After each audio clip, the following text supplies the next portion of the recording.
Bom dia! Nós vamos fazer agora nessa aula uma revisão sobre Roma Antiga. Então, a gente vai retomar alguns pontos que foram trabalhados para a gente fazer um apanhado geral, para relembrar desde a origem, a fundação de Roma e a sociedade, a organização política, econômica e social. Bom, de maneira geral, Roma ela está localizada ali na Península Itálica.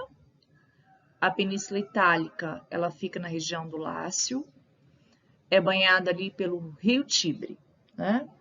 Então, como Roma ali está localizada no centro da Península Itálica, ela foi fundada por volta de 753 a.C. e vários povos habitavam a península. Então, nós tínhamos vários grupos, né? Tinha ao norte os etruscos, ao centro os sabinos e latinos, ao sul gregos, que formava ali a Magna Grécia. Então, esses povos estavam ali divididos em toda a região ali da Península Itálica, né? Eles afirmam que os latinos, eles foram os fundadores de Roma. Como que eles afirmam que os latinos foram os fundadores de Roma? Por base ali feita nos vestígios arqueológicos que eles encontraram na região. E esses vestígios, eles permitiram, né, aos historiadores a levantarem algumas hipóteses, né, como qual? Que motivo será que levou os latinos a escolher esse local para fundar uma cidade? Então, eles descobriram ali que o solo é fértil, né? Então, se o solo é fértil, ele é um ótimo desenvolvimento para a agricultura, para poder ele desenvolver a agricultura no solo fértil. Então, isso foi um dos motivos. Em relação ao litoral pouco recortado, né? Ou seja, ele não tem portos naturais, por isso que o comércio marítimo não vai ser tão grande, né? Então, eles vão aproveitar o solo fértil para desenvolver ali a agricultura como principal atividade econômica deles. Bom, sobre a fundação de Roma, existem ali duas hipóteses. Tem a hipótese da arqueologia, né, que ocorreu ali por volta de 1000 anos antes de Cristo pelos latinos. Então, os arqueólogos, buscando ali os vestígios que tinham na região, eles chegaram à conclusão que Roma foi fundada pelos latinos por volta de 1000 anos antes de Cristo. Só que existe também outra versão, a versão lendária de Rômulo e Remo, né? E segundo essa versão lendária ou mitológica, a cidade de Roma, ela foi fundada, né, por um herói troiano chamado Enéas. Ele fugindo ali dos ataques dos gregos à sua cidade durante a Guerra de Troia, ele teria se instalado na região e fundado ali uma cidade de Alba Longa. E os habitantes dessa cidade, portanto, eles seriam descendentes de Enéas. Então, muitos anos após a sua fundação, conta-se que Alba Longa passou a ser governada por Amulho, que havia roubado o trono de seu irmão Númito. Mas para que os herdeiros do verdadeiro soberano eles não viessem a reclamar o trono no futuro, o que Amulho ordenou? Ele ordenou que a sobrinha dele, Réia Silva, ela fosse levada para o templo da deusa Vesta. Então lá, ela como sacerdotisa vestal, Réia Silva, ela deveria ali permanecer virgem por toda a vida, não ia gerar descendentes que pudessem oferecer perigo ao governo de Amulho. Só que, segundo a lenda, como fruto de seu relacionamento com Deus Marte, Réia Silva, ela deu à luz os gêmeos Rômulo e Remo. Então, Amulho, ele temia que os meninos crescessem e tomassem o trono dele. Então, ele ordenou que os gêmeos eles fossem lançados no rio Tibre para morrerem afogados. Então, essa aí é a lenda, né? Só que quando ele ordena ali que eles sejam afogados, né, no rio Tibre, só que conta a lenda que o berço onde eles estavam parou ali ao pé do Palatino, que é um monte, né? Lá eles são encontrados por um pastor chamado Fausto, que vê uma loba que estava amamentando eles, como mostra na imagem. Então, de acordo com a lenda, eles foram amamentados por uma loba. Só que eles foram criados pelo pastor, pela sua mulher, chamada Larência. Aí, com o tempo, né, foi passando, os gêmeos cresceram e eles eram diferentes entre si. Força e valor, saber. Então, finalmente, Númenor, ele descobre o segredo do nascimento deles, né? Conseguem voltar, matar Amulho, e eles reconduzem o avô ao trono albano. Eles próprios, eles partem pouco depois para fundar outra cidade. Eles quem? Rômulo e Remo, os gêmeos, os filhos, no local onde foram escolhidos por Fausto, né? Só que eles vão brigar entre si por discórdia de território. Rômulo mata Remo e se torna o primeiro rei de Roma. Então aí tem essas duas teorias sobre a origem de Roma. Tanto do historiador, baseado na arqueologia, e a versão lendária que era contada pelos romanos, né? Bom, Roma, ela vive 3 fases. A fase da monarquia, fases da república e a fase do império. A monarquia, ela dura de 753 a 509 a.C. A república dura 509 a 27 a.C. E o império, 27 a.C. a 476 depois de Cristo. Então, essas são as principais fases da história de Roma. As decisões tomadas pelo rei. Então, o Senado ele tinha uma função importante dentro do governo, né? O rei ele tinha poderes absolutos, né? Mas o Senado tinha uma grande influência sobre esse poder absoluto do rei, né? Uma decisão absurda.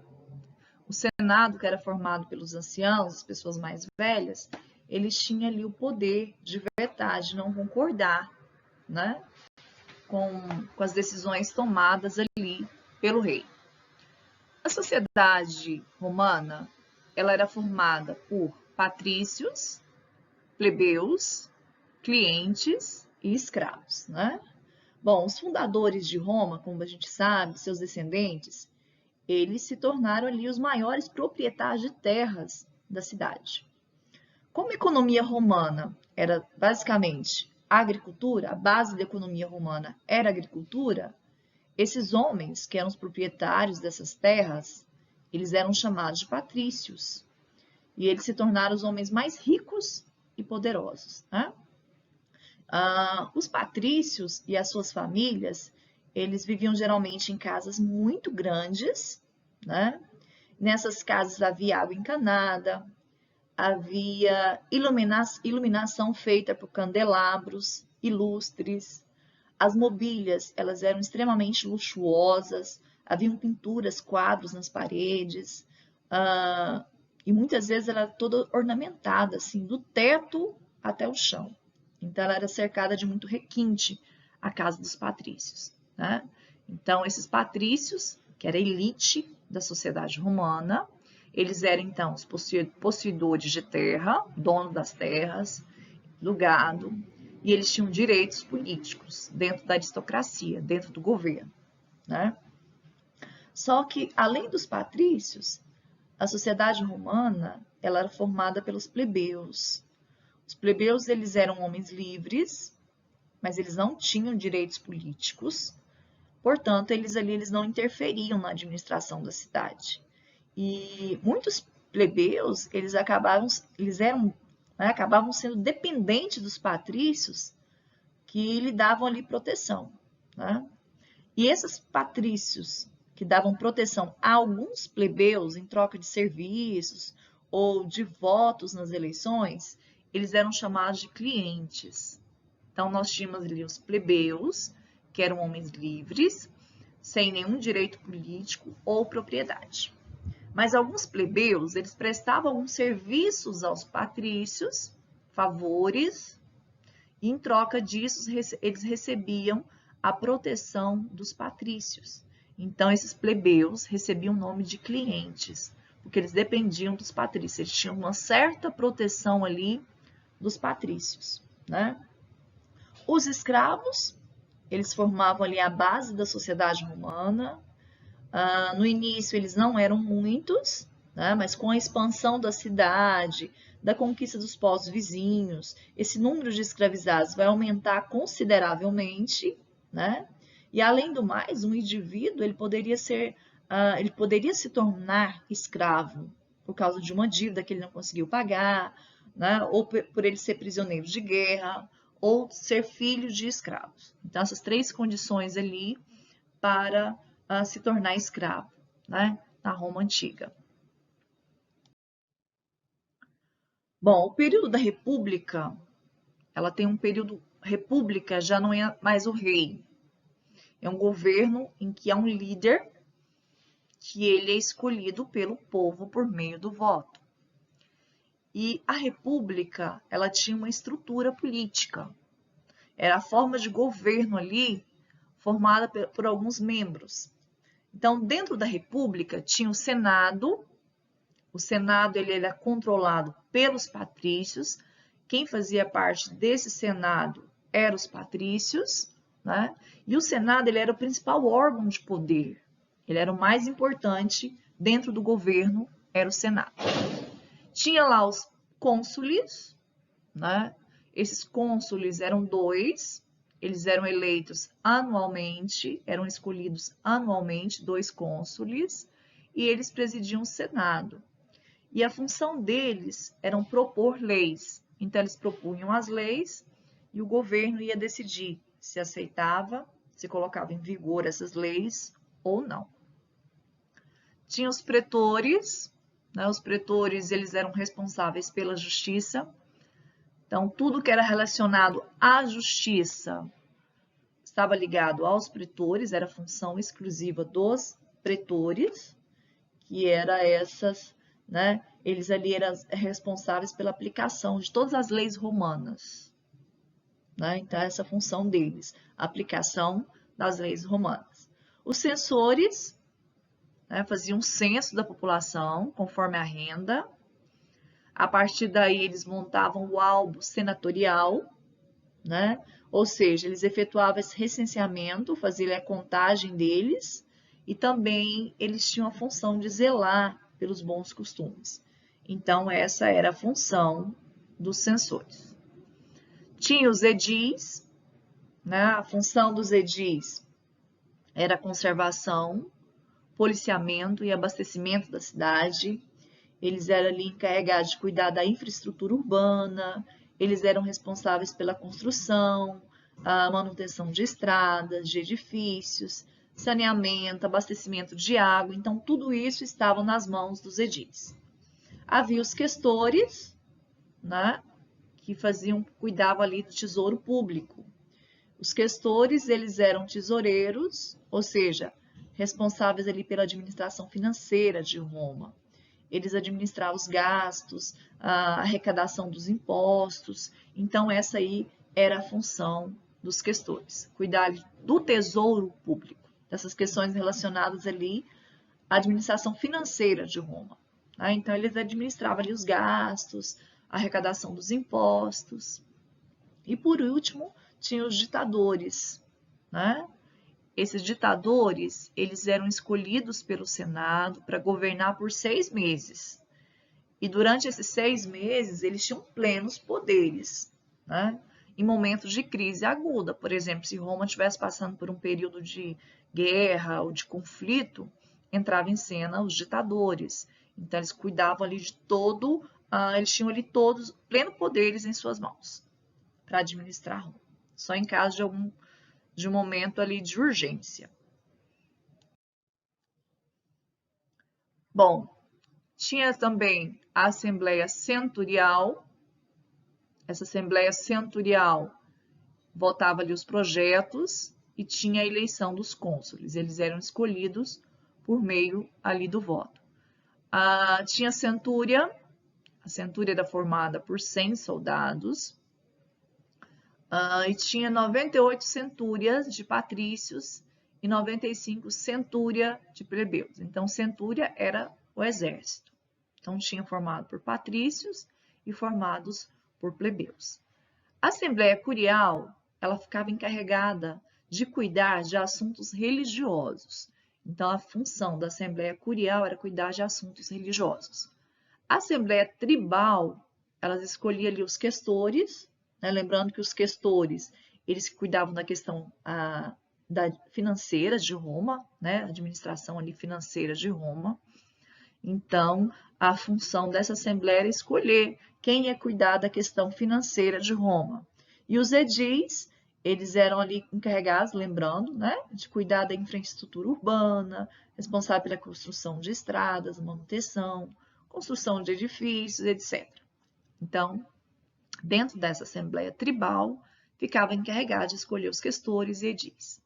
Os plebeus, né, que era lá a maioria da população livre, que não tinham direitos, eles eram obrigados a ir para o exército, obrigados, e expostos à escravidão por dívidas. Então, como eles não tinham direitos nenhum direito político, eles eram obrigados a fazer parte do exército, e como eles tinham uma vida muito difícil, muitos deles acabavam se endividando por se tornando escravos por dívidas, porque eles não conseguiam ali pagar as suas dívidas e se tornavam escravos. Houve algumas revoltas por direitos, né? Esses plebeus, eles vão participar de algumas revoltas contra o governo, e uma das mais importantes delas foi chamada Monte Sagrado, 494 a.C., onde os plebeus ameaçaram abandonar Roma e fugir para o Monte Sagrado. Lembrando que quem pagava os impostos eram os plebeus, e os plebeus eram a maioria. Então, se eles deixassem a cidade, Roma ia falir, porque eles que pagavam os impostos, eles ali que realizavam todo o trabalho pesado, né? Então não seria um bom negócio a fuga dos plebeus. Bom, com essa tentativa, né, com essa ameaça de revolta, os plebeus, eles acabaram conquistando ali alguns direitos. Então deu certo essa manifestação, essa ameaça de deixar Roma. Dentre das principais foi o tribunos da plebe. Eles ali tinham imunidade, e eles tinham veto sobre o Senado, eles podiam ali opinar em algumas leis que foram criadas. Eles conseguiram também, em 450 a.C., a implantação da lei das 12 tábuas, que foram ali as primeiras leis escritas de Roma, porque as leis, elas eram orais, elas não eram escritas. Então, os líderes romanos, eles podiam modificá-las da maneira que eles quisessem. Agora, se as leis são escritas, não tem mais jeito. Fica mais fácil dos plebeus ir lá e conferir se está dentro da lei ou não. Em 367 a.C., criou as leis licínias. Essas leis licínias, onde tinha o cônsul plebeu, escolhia um plebeu para ser cônsul, né? E tudo ali que, nas conquistas, nas guerras, eles distribuíam entre os plebeus. Havia uma partilha dos bens conquistados em guerra entre os plebeus. Tínhamos também a lei canuleia, que foi outra conquista dos plebeus. Essa lei canuleia era a permissão para casamentos entre patrícios e plebeus, porque antes era proibido um plebeu se casar com um patrício. Então, com a lei de Canuleia, agora seria possível, legalmente, o casamento entre patrícios e plebeus, né? As diferenças sociais, elas foram ali passar, tanto social como financeira, militar, então não tinha mais, porque antes não podia. Então, eles estão tentando minimizar essas diferenças. E em 326 a.C., finalmente, o fim da escravidão por dívidas. Então, se as pessoas se endividassem, eles não eram obrigados ali a se tornar escravos mais. Bom, aqui na Antiguidade Clássica ainda de Roma, a gente tem a expansão territorial de Roma, primeira expansão, fase da expansão. Essa primeira fase, ela aconteceu entre o século V ao 3 a.C. E lembrando que a cada conquista, cada expansão territorial, eles conquistavam novas terras E aí eles se abasteciam de escravos. Por quê? Porque os prisioneiros de guerra se tornavam escravos, né? Então a Península Itálica ali foi se expandindo, como mostra no mapa. Então essa fase, nós temos agora a fase 2 da expansão territorial de Roma. Essa fase 2 está entre o século 3 e 1 a.C. Então nós temos as Guerras Púnicas. As Guerras Púnicas aconteceram em 264 a 146 a.C. Foi entre Roma e Cartago. Então, entre essas duas cidades, Roma e Cartago, que ocorreram as Guerras Púnicas. Eles disputavam ali territórios. Eles disputavam a Sicília e o comércio no Mar Mediterrâneo. Disputavam também o Oriente, as regiões Macedônia, Síria, Grécia e Egito, e também o Ocidente, a Península Ibérica, Gália. Essas foram ali as conquistas romanas. Então, eles conquistaram o Oriente, Macedônia, Síria, Grécia, Egito, Península Ibérica e Gália. E as Guerras Púnicas foi entre Roma e Cartago, onde disputava ali o comércio no Mar Mediterrâneo. Bom, quais foram as consequências da expansão romana? O Mar Mediterrâneo ele era totalmente controlado pelos romanos. Os romanos chamavam o Mar Mediterrâneo de Mare Nostrum. Eles consideravam os donos do Mar Mediterrâneo.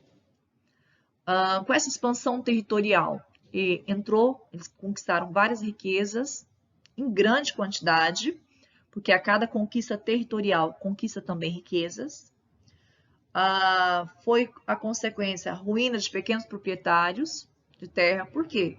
Porque eles não conseguiam concorrer com os grandes proprietários, que se enriqueceram ali com as conquistas de guerra. O êxodo rural, eles acabam ali deixando o campo e indo para as cidades. Essa saída deles. Os plebeus se empobrecem cada vez mais, se tornam mais pobres, porque eles não tiram proveito dessas conquistas, e acaba ali entrando milhares de escravos, ou seja, esses povos conquistados, consolidando ali um modo de produção escravista, aumentando o número de escravos em Roma. Começa aí a partir de agora uma nova organização social, onde tinha a chamada camada senatorial, formada exclusivamente de patrícios, a classe social que mandava, que controlava, a classe equestre, que são os plebeus que se enriqueceram com essas conquistas, alguns se enriqueceram, os clientes, que esses agregados, que tinham ali a proteção dos patrícios, os proletários, que eram os plebeus pobres, que não se enriqueceram com as conquistas, e por fim, os escravos, que eram esses povos conquistados em guerra. Acabou acontecendo ali uma série de lutas civis entre os agricultores, crise de agricultores, por conta das secas prolongadas, dos invernos rigorosos. Então, uma crise de agricultores. E aí, dois plebeus, Tibério e Caio Graco, eles conseguem fazer parte do tribuno da plebe, de 133 a 123 a.C. E eles têm algumas propostas de reforma agrária. Lembrando que reforma agrária é distribuição de terras para quem não tem. Isso com certeza vai desagradar os patrícios, que eram proprietários de terras e não queria de forma alguma distribuir suas terras aos pobres, aos plebeus, né? Tinha ali Mário, também que era um plebeu, fazia parte do governo, ele tinha ideias reformistas de mudanças. E tinha Sila, que era também outro plebeu, só que ele tinha ideias mais conservadoras. Então, acabou acontecendo ali em 73 a.C. uma revolta de escravos, liderada por Espartacus. Ele liderou ali uma revolta, onde os escravos se juntaram contra o governo, né? Mas ela não foi para frente, acabaram sendo derrotados. E depois se cria uma nova forma de governo, chamada triunvirato, em 600 anos antes de Cristo, onde tinha ali 3 governadores, César, Pompeu e Crasso. Em 44 a.C., tinha como Marco Antônio, também promoveu algumas mudanças no governo, favoráveis aos plebeus. Depois teve Otávio, ele foi considerado o primeiro imperador, ele foi o primeiro imperador de Roma, Otávio Augusto, né? E quando ele se torna imperador, é um período chamado de Império em Roma, e ele concentrava ali todos os poderes em suas mãos. Então, Roma ela vai viver o Alto Império, que é o auge, né, do Império, da fase do Império, do século I ao III. Tem ali a máxima de expansão territorial do Império Romano e grande acúmulo de riquezas. Então, foi o auge ali de Roma, foi durante o Império. Para conter as revoltas populares, os plebeus insatisfeitos com aquela condição, falta de terras, desemprego, o Império Romano cria uma política chamada pão e circo. Essa política era o seguinte: eles distribuíam ali comida e diversão para os plebeus, porque eles se mantinham ocupados e mantinha ali dava uma certa estabilidade para o governo. Porque se eles estavam ali distraídos, assistindo, se divertindo e comendo, eles não iam preocupar com revoltas. Então foi uma tática ali adotada no período do Império. Depois nós temos a segunda fase, chamada Baixo Império, do século III ao V, onde começa a decadência desse período, diminui consideravelmente as conquistas territoriais, o exército foi se enfraquecendo com o tempo, e chega a crise do escravismo. Como assim a crise do escravismo? Porque se não tem conquistas territoriais, automaticamente não se conquista escravos. Teve ali alguns períodos de governo de Diocleciano, né, onde ele cria a lei do máximo, uma crise de preços. Tem a tetrarquia, onde tinha 2 imperadores e 2 césares, né, 4 pessoas ali no governo. Teve o período de Constantino, em 313 e 337. Ele cria ali o Edito de Milão, onde ele dava liberdade aos cultos dos cristãos. Então, a pessoa poderia escolher a religião que eles quisessem. Ele torna Constantinopla a segunda capital, a primeira seria Roma. Ele cria também a lei do colonato, uma tentativa de resolver a crise do escravismo, então ele é autônoma, cria algumas medidas, toma algumas medidas para resolver o problema da crise de Roma. Teodósio, em 378 e 395, ele estabelece ali o cristianismo como a religião oficial do Império Romano. E ele divide o Império Romano em Império Romano do Oriente e do Ocidente. A parte ocidental, a capital fica Roma, e a parte oriental, Constantinopla, assunto que a gente vai ver depois. A gente vai estudar separadamente o Império Romano do Ocidente, depois o Império Romano do Oriente. Aí no mapa mostra a divisão do Império Romano, né? Do lado direito a gente tem o Império Romano do Oriente, cuja capital é Constantinopla, e do lado esquerdo o Império Romano do Ocidente, cuja capital é Roma. Bom, o Império vai passar por uma crise, né, geral, e o resumo dessa crise tem o imperialismo, que é o acúmulo de custos e despesas do governo, vai passar por algumas guerras civis dentro do próprio território, instabilidade política, anarquia militar, o exército vai se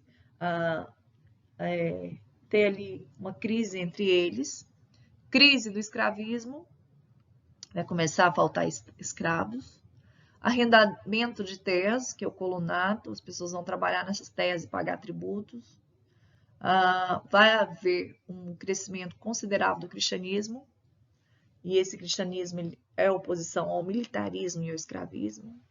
Roma vai passar por uma crise econômica, menos produção, vai haver uma desvalorização da moeda, alta de preços, as pessoas vão acabar voltando para os campos, há um retorno aos campos, chamado ruralismo autossuficiente, e vai passar pelas invasões de povos bárbaros. E aí vai dar início ao feudalismo, que vai ser o próximo assunto trabalhado agora no terceiro bimestre. Então, aqui a gente tem as invasões desses povos bárbaros, que a gente vai ver depois, como que se deu essas invasões dos povos bárbaros, né? Em relação à cultura em Roma, direito, de maior contribuição da população.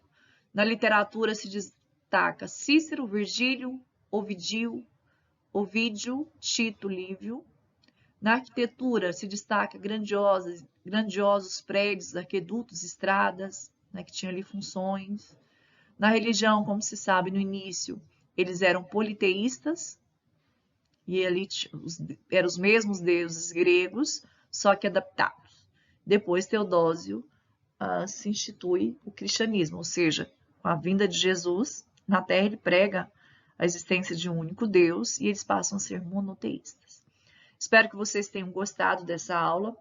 A gente vai estar sempre retomando esse conteúdo, até que esclareçam todas as dúvidas, porque, como vocês estão percebendo, a gente viu um conteúdo muito complexo, a Grécia Antiga, agora um conteúdo muito complexo, Roma, mas é muito interessante ser trabalhado, tá? Um grande beijo a vocês, tchau e até mais!